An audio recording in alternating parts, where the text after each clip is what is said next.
యూజువల్‌గా ఈ పైల్స్‌కి ఆపరేషన్ అనుకుంటే గనక మొత్తం కోత పెట్టేసి తీసేసేస్తుంటాం. బాగా కుట్లేసేసి, టైట్‌గా ఏసేసి మొత్తం తీసేస్తూ ఉంటాం. దీనివల్ల ఏమవుతుందంటే విపరీతమైన పెయిన్ ఉంటుంది. బ్లీడింగ్ పడే అవకాశాలుంటాయి.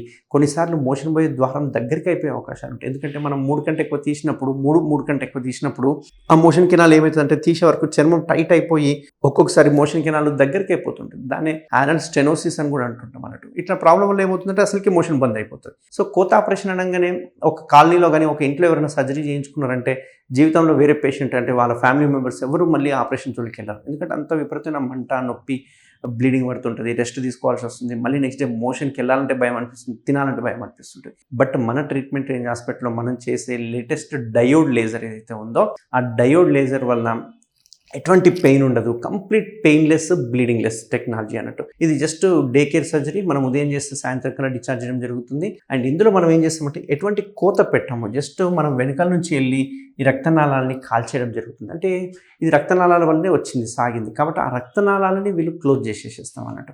ఈ లేజర్ క్లోజ్ చేసేసేస్తది. సో రక్తనాళాలు క్లోజ్ చేయడం వల్ల ఆటోమేటిక్‌గా పైల్స్ అనేవి ష్రింక్ అయిపోతూ ఉంటాయి అన్నట్టు. దీనివల్ల గ్రేడ్ 4 ఉన్నది కాస్త గ్రేడ్ 2, గ్రేడ్ 1 కల్లా వెళ్ళిపోతుంది. ష్రింక్ అయిపోతుంది. ఒక 3-4 వీక్స్‌లో మనకు మొత్తం కంప్లీట్ రిజల్ట్స్ అనేవి వస్తూ ఉంటాయి అన్నట్టు. దీనివల్ల ఎటువంటి బెడ్ రెస్ట్ లేదు, ఎటువంటి పథ్యం లేదు. నెక్స్ట్ డే మోషన్ ఫ్రీగా వెళ్ళిపోవచ్చు.